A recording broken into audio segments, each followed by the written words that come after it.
बड़े खास आदमी है, दिखते आम है लेकिन है नहीं। थैंक यू, शुक्रिया। क्योंकि पंजाबी आदमी की ना कहीं हिंदी में भी पंजाबी दिखी जाती है आपको। हमारी तो एड़ियाँ भी घिस गई तो कहते हैं मुझे पता है मैं एक्शन करूँगा, मेरी अपनी हंसी निकल जाएगी कि मैं ये क्या कर रहा हूँ। तो इस फिल्म के लिए मेरे पास एक मोटिवेशन थी कि यार मुझे एक ऐसा किरदार निभाने को मिल रहा है और बाकी टीवी पे तो काम कर ही रहे हैं। ये है जो आपकी सोल को सेटिस्फेक्शन देती हैं ऐसी चीज़ें। Three supremely talented individuals, when they come together, they create magic. I have seen the trailer of this film, and you may be wondering why should a political journalist interview people who are in the world of entertainment, but they are defining cinema in their own way. We have with us a critically acclaimed filmmaker, Nandita Das, an outstanding comedian in Kapil Sharma, and a super talented actor, Shahana Goswami. Really appreciate your time. Thank you so much. Thank you, Maria. Why should I watch this film after spending my money and my time? I agree. It's precious, both your money and your time. I would say if there is any kind of disturbance in you, if you are uncomfortable with growing disparities around you, if you sometimes understand that you are more privileged than many others, if you feel I want to know more about the world I live in, if you feel I want to watch an engaging story that is an immersive experience, then you should watch it. That's a reason strong enough. Kapil Sharma, from a comedian to a depiction of this nature, many would say it's a very ordinary life told by an extraordinary person such as you. क्यों सोचा कि मानस का किरदार करना चाहिए? जैसे आज आपने पॉलिटिकल इंटरव्यू छोड़ के आज आप फिल्म वालों की इंटरव्यू कर रही हैं। लाइफ में कभी कभी अलग चीज़ें करते तो मज़ा आता है। हालांकि ये मेरे जो फैंस हैं जो इतने सालों से मोहब्बत दे रहे हैं उनके लिए ये अलग चीज़ होगी, लेकिन मेरे लिए ये दुनिया अलग नहीं थी। तो मुझे लगा कि अच्छा है हम जैसे लोगों के लिए भी कोई आज ठीक है हम अच्छा कमा रहे हैं, लेकिन जब हम भी छोटे छोटे काम करते थे तो कभी किसी ने ऐसी कोई फिल्म नहीं बनाई कि किसी को पड़ी नहीं है कि हमें क्या लेना देना, कोई मेहनत कर रहा है ठीक है। पर मुझे लगता है कि हमारे हिंदुस्तान में ही, और हिंदुस्तान में नहीं पूरे वर्ल्ड में ही ज़्यादातर क्लास वही है जो बहुत मेहनत करते हैं शायद। और यू नो स्पेशली मैं जो इनकी बात करता हूँ जो हमने पंजाब में देखते थे, एक चौक होता था वहाँ पे रोज़ आके मजदूर बैठ जाते थे और वो एक पर्टिकुलर जगह होती थी जहाँ से वो लेके जाते थे उनको।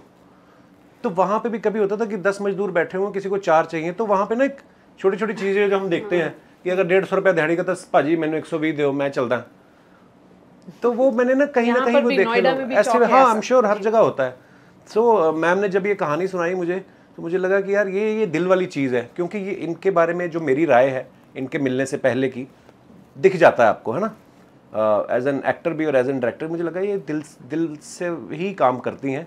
पैसा कमाना होता तो शायद साल में 2-3 बनाती, ये आती हैं 5-10 साल बाद कुछ चीज़ सोच के दिल में अपनी दुनिया में डूबी रहती हैं। टीवी भी नहीं रखा इन्होंने घर पे। तो मुझे लगा कि ऐसे किसी इंसान के साथ, विजनरी इंसान के साथ आपको काम करने का मौका मिलता है तो कभी भी वो अपॉर्चुनिटी नहीं छोड़नी चाहिए। सो मैंने भी जैसे आई लपक ली मैंने। आपने इनको क्यों चुना? बड़े खास आदमी है, दिखते आम है लेकिन है नहीं। वेल मतलब मैं तो इनके बारे में टू बी ऑनेस्ट ज़्यादा जानती नहीं थी, शो नहीं देखा था, पर अब शायद जितने सारे जो व्यूअर्स जो पागल होते रहते हैं ना इनके बारे में, उनसे ज़्यादा अब मैं पहचान गई हूँ इन्हें। So now they should all be jealous of me, क्योंकि हमने समय साथ बिताया है, फिल्म पे भी, उसके बाद फेस्टिवल्स में भी गए, अब भी प्रमोशंस में भी। आई थिंक मतलब हम 26 साल में इस इंडस्ट्री के पेरिफेरी में रही हूँ। I've seen many people grow, I've seen many people from the scratch, I've seen many people take themselves very seriously, I've seen the ups and downs, and I really think there are few who we see this rags and riches story. That's all you are seeing on the surface. This ordinary man struggled, now he's this big, host, comedian, etc. शोहरत बहुत हो गई है, पैसा हो गया. That's not all. I think he's very rooted. He connects with people. If you see his stuff, you will know that there is something. When the kind of people you surround yourself with. Absolutely. और उनसे आप किस तरह से बात करते हैं, वो किस तरह के इंसान हैं, इनकी बीवी, इनकी मम्मी, मतलब इनके दोस्त पता नहीं कहाँ से निकल आते हैं, आउट ऑफ द वुडवर्क। कहीं भी जाओ इनका, ये मेरे बचपन का दोस्त है, ये मेरी क्लास में पढ़ता था, ये मेरे इसमें। So what are the kind of people you're attracting around you tells you a lot about the person. Absolutely. So I'm now an admirer and a friend of his for more reasons than just the show. Thank you. शुक्रिया. And you were this extremely difficult person. I mean, you depicted the modern day woman in many ways in that web series, and I watched it very closely because you showcase what many girls today are, and now Pratima, which is another kind of many girls reality. I think as an actor, I think हम सबको, at least मेरे लिए, it was always the fact that you can become someone else, that you can be in someone else's shoes. And I think when a story is well written, well told, when the character is written in a way that their journey becomes something that you can immerse yourself into, it's very easy to start playing that part. If your heart and your mind and your curiosity is open, which I am as a person, Shana, you used a very interesting word, empathy. Yes. This movie is about that empathy. If Absolutely. you have that empathy, then I think we all have it. I think you will relish this film. I think it's something, it's like the abs that we all have below our stomach, What layer of कितना मतलब कितनी चर्बी आई है उससे फर्क नहीं पड़ता. Abs तो नीचे सबके है, दिल सबका है. वो कितना उस पे जंग लगाए ऊपर, वो that's the only thing. But everybody is, like she said, they're all waiting to feel. At the end of the day, society, community, human being as a concept is just waiting to feel connected. Art, everything is to try to bring us back to that feeling, to that sense of community, to that connect with your own emotions. So that's, I think, what this film does as a story. And then now having seen it, I feel like Nandita has done a fabulous job of honing it all together and keeping that narrative and that emotion perfectly in balance in that storytelling. And किस तरह का research किया आपने?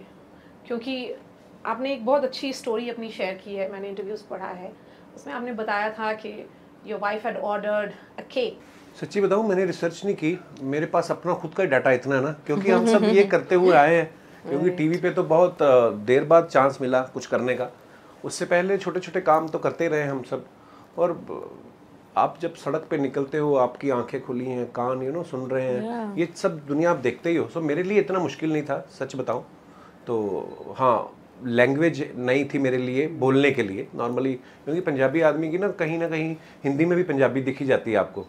सो वो उसका मेरे को थोड़ा सा लगा. मैंने नंदा मैम को बोला, मैंने कहा मैम थोड़ा सा मुझे आप इसमें हेल्प कर देना, कोई लोकल आदमी जो झारखंड का हो, क्योंकि उसी की कहानी की झारखंड का आदमी है जो भुवनेश्वर में जाके काम करता है. हालांकि हमारे पंजाब में बहुत सारे ऐसे आते हैं प्रवासी लोग जो हम देखते आए बचपन से काम करते, तो वो भाषा कहीं ना कहीं सुनी सुनाई है, इतनी मेहनत नहीं लगी फ्रैंकली. तो झट से घुस गए थे हम. जैसे वो कपड़े पहने, जैसे इन्होंने हेलमेट दिया पहनने को, मुझे जूते दे दिए इन्होंने घिसवा के पूरे. जो होता ना कि एक एड़ी घिस जाती तो आदमी का पैर ऐसे चलने लगता है ना थोड़ा, तो वो अपने आप ही आप आ जाते हो कैरेक्टर में. जिसके जूते जिंदगी ने घिस दिए हो तो शायद आसानी से हो जाता है. बिल्कुल. हमारी तो एड़ियां भी घिस गई के अंदर. खाना खिलाना पुण्य का काम है. क्यों बोलना जरूरी था?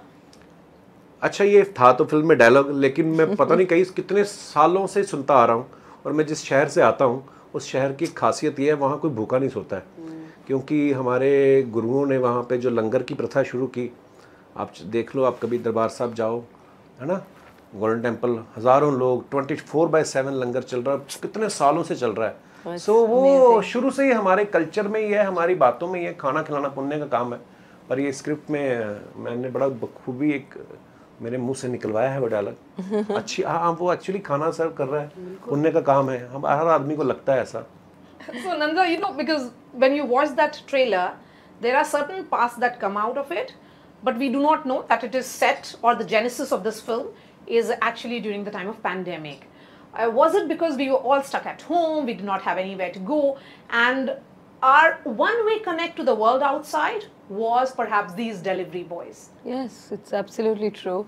That is when it was born, because we were safe at home, and then we were hearing all these stories of migrant workers going, unemployment on the rise, gig economy as a savior. We were ordering, we were not even seeing these people. There are so many nameless, faceless people who kind of occupy so much of our world, and we know nothing about them. We choose not to know anything about them. So the whole idea of the film is also creating that sense of empathy. you know, knowing, caring about the fact कि क्या है इनकी ज़िंदगी, ये 4 दिन की ज़िंदगी में you actually not only see their life, but everything that forms our world, the disparities of gender, of class, of caste, of religion, all of these are sort of normalized. And without being heavy-handed and messagey, ये कोई मतलब lecture नहीं है, कोई part नहीं पढ़ाया जा रहा है, पर सिर्फ अगर आप एक 4 दिन की कहानी भी बता दो ना, all those layers are bound to come in. And I have always cared more about those little moments and not about sort of big dramatic incidents, but how little things impact people, how the chipping away of dignity for someone, how does it impact them, or you know, what are those little ways in which people defy that or redefine it. So those are the things that interest me, and that's what I've shown. I mean, whether when I was writing the dialogues, and just Chana hi bata rahi thi ki bachpan mein tumne, you know, the kind of like, how do we know about this world, right? I mean, I've lived in an urban city. We come from a little more educated, whatever, not rich at all, very middle class background, but still the class that this family belongs to. I mean, thanks to my social work days also, because मैं बहुत झुग्गियों में गई हूँ, slums में गई हूँ, काम किया है, लोगों से मिली हूँ, जो छोटी छोटी चीज़ें होती हैं, like somebody asked me कि ये पर्दा लगाने वाली जो बात है, so ये कैसे हुआ, and I don't know कहाँ से. बहुत सारी चीज़ें हम subconsciously store करते हैं, we don't know. And when you actually sit to write, I don't know how they come in. It's not something that you consciously do, but you just want to be true to that context. And then those stories come back to you. This is not commercial movie. I mean, for every film is commercial. Sorry to cut you in. Yes. But I feel whether you put in 5 crores or 50 crores or 500 crores, you know, it is for the producer, you want to get the money back. So ye jo art or commercial that we have labeled also, I feel in some ways every film is commercial. Whether it's an art or not, that depends on the intention of the maker. And what it's subjective. What you may like, I may not, or what I may like, somebody else may not. So, you know, art is, that's why I always say time is the only true test of any art. It'll only time that will tell you whether this was an art and worth preserving, or was it part of those thousands of films that come and go and we don't remember. So, Kapil, आप एक खास आदमी हैं जो आम आदमी की कहानी बताते हैं. उन्होंने बोला कि आप बहुत खास हैं.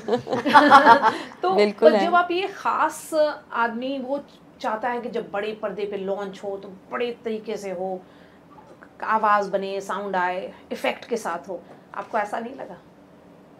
नहीं, मुझे जेन्युइनली कभी ऐसा नहीं लगा, बिकॉज जैसे जो आपने कहा ना कि एंट्री हो, वो जैसे बच्चन साहब की फिल्में हम देखते थे, तो वो उन्होंने बड़े अच्छे से वो चीज़ें कैरी भी की, और हमने हर तरह की फिल्में देखी हैं.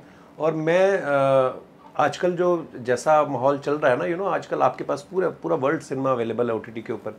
सो मैंने सबटाइटल्स के साथ फिल्में देखनी शुरू की हूँ. पिछले 6 साल में मैंने इतनी फिल्में देखी हैं, स्पेशली ये कोविड के टाइम पे, तो 3 साल इतनी फिल्में देखी. सो मुझे ये है कि यार कोई जिसको करके मज़ा आए. मुझे पता है मैं एक्शन करूंगा, मेरी अपनी हंसी निकल जाएगी कि मैं ये क्या कर रहा हूँ. तो जो मैं नेचुरल हूँ जैसी चीज़ों में, जैसे ये कैरेक्टर मुझे लगा कि मेरी ही कहानी है.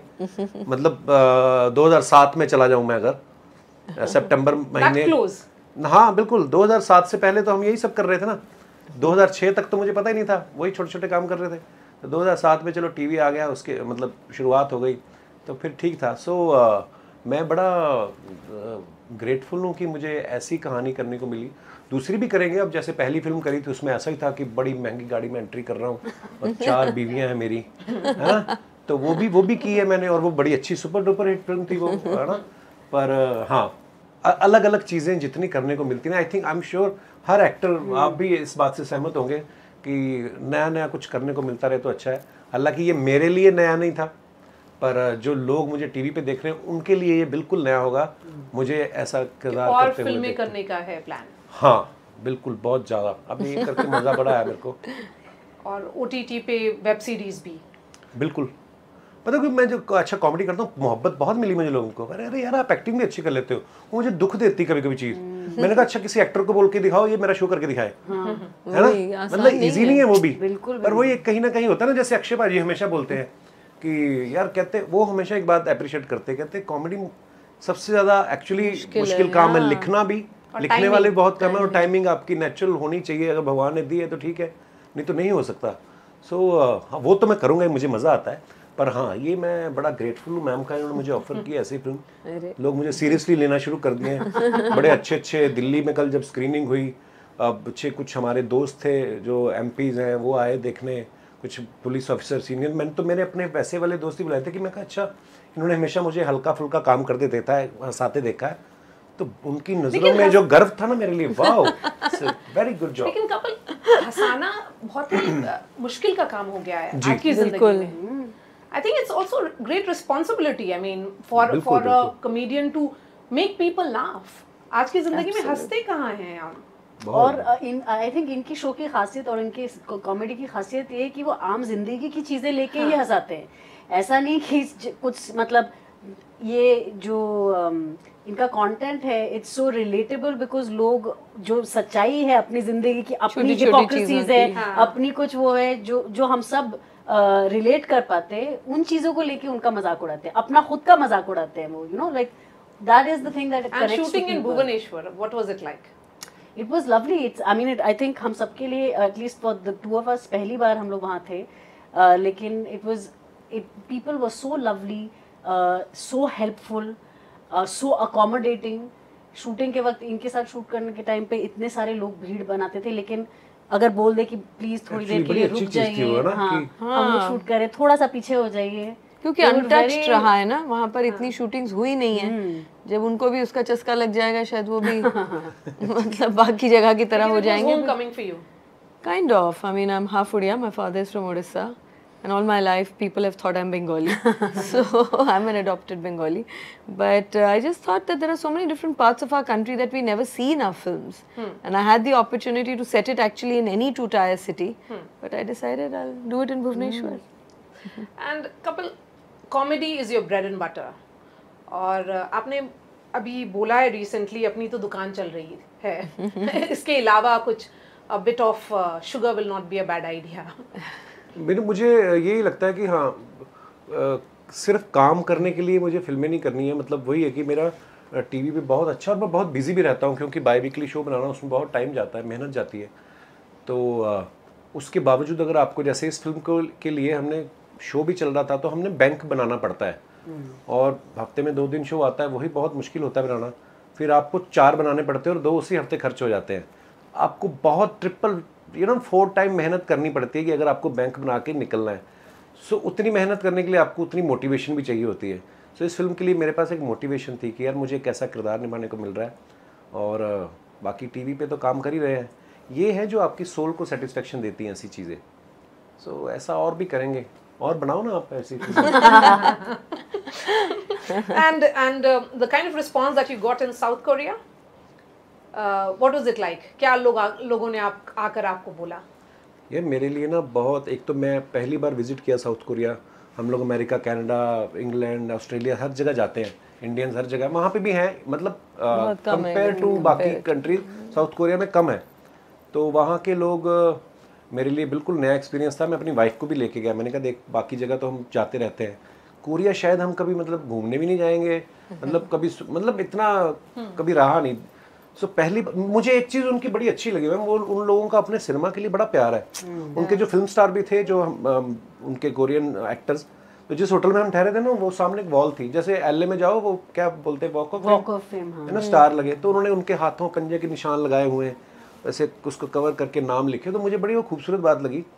और फिर मुझे लगा था कि मैं कहा यार कोरिया में फिल्म फेस्टिवल है, हमारी फिल्म है हिंदी सबटाइटल के साथ, आएंगे देखने। आप बिलीव नहीं करेंगे, हाउसफुल था, 4 इंडियन थे, वो भी 2 ने कल हमें घूमते हुए देख लिया था, तो अगले दिन आ गए। तो बाकी सारे उन जर्नलिस्ट, बहुत सारे जर्नलिस्ट थे।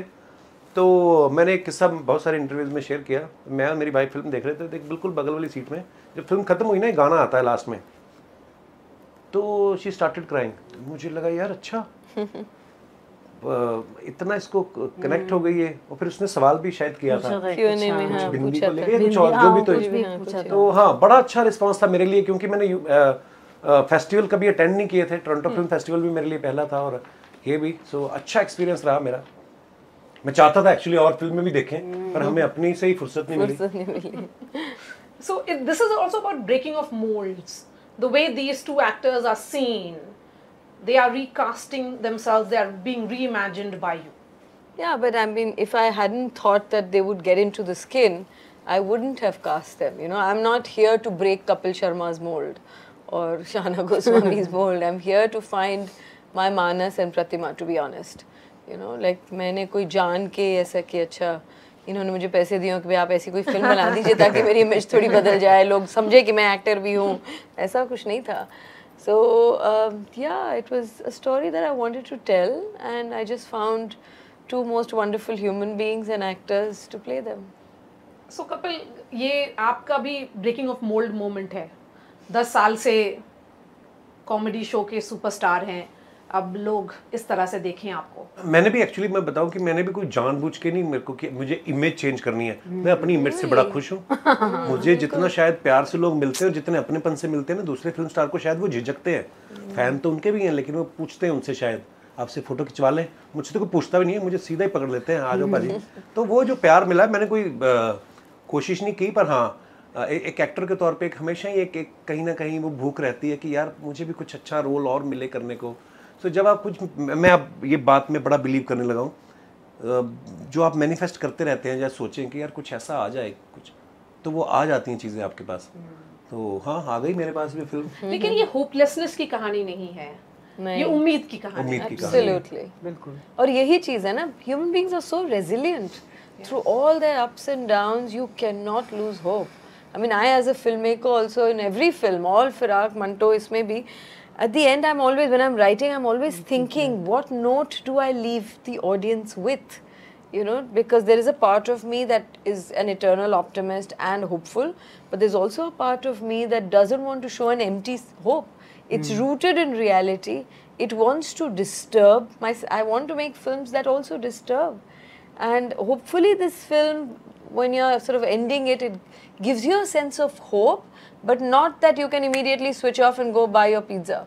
You know, it's something where you're kind of at the end, you feel okay, it's possible, but yet it's something that hopefully stays with you and continues to disturb you. People will be reacting very differently now when they meet a delivery boy next time after seeing I think that. so. Yeah. That's what they are saying, that now we've started noticing, now we give tips, you know. So is it, Shana, also that we are surrounded by so many people doing different things around us, but we take note of them, that they matter so much only after a cinema of this nature comes to our lives? You know, any kind of what is good storytelling, whether it's in a book, whether it's in a film, whether it's something, an anecdote anybody tells you, a good story is something जिसमें आपको एक introspection का मौका मिले, अपनी सोच के बारे में, अपने व्यवहार के बारे में, अपने बर्ताव के बारे में, आसपास के लोगों के बर्ताव के बारे में. तो आई थिंक कहीं ये सिर्फ उन लोगों को नोटिस करने की बात नहीं है कि जो शायद डिलीवरी कर रहे हैं, ये कर रहे हैं, वो तो है ही, क्योंकि उनको हम बहुत अनदेखा कर देते हैं. But it's about noticing everybody around. It's about noticing that we have a lack of, जैसे हम बोले थे, empathy towards most things and people around us. आज को हम इंटरव्यू भी कर रहे हैं, आप किसी एक मूड से आए हैं, हम किसी एक जगह से आए हैं. अगर मैं आपकी किसी चीज़ को देख के जज कर लूँ या आप मुझे देख के कुछ जज कर ले, तो वहाँ पे एम्पैथी गई, ख़त्म हो गई. There has to be a sense of openness and understanding and warmth towards each other, because ultimately हम लोग वही ढूंढ रहे हैं, एक अपनापन ही ढूंढ रहे हैं, एक दूसरे के लिए, अपने लिए. So I feel like that kind of becomes the crux of a good storytelling. I'll give you the final word, Kapil Sharma. You know, you have become an integral part of many lives. As I said, हंसाना शायद किसी को भी सबसे tough होता है. हंसाना भी पुण्य का काम है. जैसे खाना खिलाना है. How much did you contribute in writing? मतलब जो dialogues थे, मैं ये बोल दूँ, आपने कभी उनको बोला? नहीं, बिल्कुल, क्योंकि नंदिता मैम का होमवर्क कितना स्ट्रांग है, पूरा करके आती है. और हाँ, इम्प्रोवाइजेशन का चांस रहता था, क्योंकि जब लोकेशन पे आप जाते हो तो खुद ही बहुत करती हैं. अच्छा, इसको ऐसे नहीं, या तुम यहाँ से आ जाओ, और ये रास्ते में कुछ पड़ा है, इसको उठाते हुए ऐसे निकल जाना. तो ये अपना हमारे पहुँचने से पहले ये पूरा अपने दिमाग में शूट करके, एडिट करके देख चुकी होती है. तो हाँ, क्योंकि मुझे आदत पड़ी है, मैं हर जगह कुछ ना कुछ हंसी आ जाए, है ना, होता है. तो एक दो बार शुरू में, एक दो दिन मैंने मैम ऐसा बोल दूं, नो, तो you are not Kapil Sharma, okay, just sit there. तो फिर मैंने इतना समझ नहीं लिया बुरा कि डाटा अच्छा मैंने, बदनाम कि ये कर रहे हैं। इम्प्रोवाइज नहीं करने देंगे कुछ कॉमेडी में, तो फिर मैं अपने मन ही मन कुछ ना कुछ सोच के ना कि ऐसा अगर मैं कर देता तो बड़ा मजा आता, मैं खुद ही सोच के हंस के फिर बैठ जाता था। अब आप बताओ क्या करना है। सो हाँ, क्योंकि आपको एक कहानी के अंदर ही रहना है, उसके साथ छेड़छाड़ नहीं करनी होती है और करने भी नहीं देती हैं। कितनी सेल्फी ली आपने इसके लिए? क्योंकि इसमें मैंने पढ़ा सेल्फी मतलब हाँ अच्छा, हाँ the trailer talks about selfie देंगे तो एक्स्ट्रा पॉइंट्स मिलेगा, रेटिंग्स देकर, रेटिंग्स की अहमियत, मतलब किसी की जिंदगी में Actually. आप डिसाइड, कोई और डिसाइड पर करेगा। इमेजिन क्या एंजाइटी होती है कि रोज आपको रेट किया जा रेट रहा है। करिए मैम, रेट करके जाया करिए। वही every day, my god that anxiety would kill you.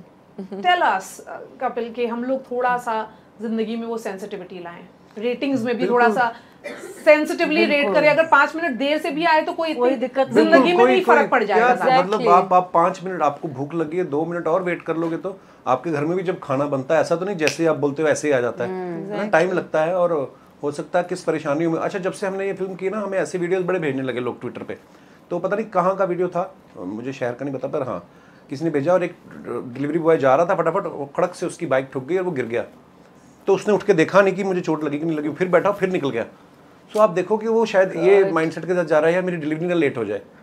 तो हाँ, लोग अगर इस फिल्म को देख के कुछ थोड़ा सा अपने अंदर इंसानियत को और थोड़ा बढ़ा लें। हमारी दुनिया में बहुत खूबसूरत लोग, प्यारे लोग हैं, ज़्यादातर वही हैं। सो कभी कभी वही होता है कि हम इतनी टेंशन पड़ी नहीं है किसी को कि यार ठीक है वो अपना काम कर रहा है। तो मैं ये नहीं कहता हूँ कि आप जाके उसको बिठा के उसको मसाज दें उसको, है ना। मैं ये कहता हूँ कि आप प्यार से मुस्कुरा के बोल दें थैंक यू यार, बस इतना ही काफ़ी होता है अगले बंदे के लिए। मेहनत तो वो कर ही रहा है अपनी फैमिली के लिए। I'm going to say thank you. Thank you. Thanks to you. And Maria. thank you for telling us this story. Thank you, dear. Thank you so much.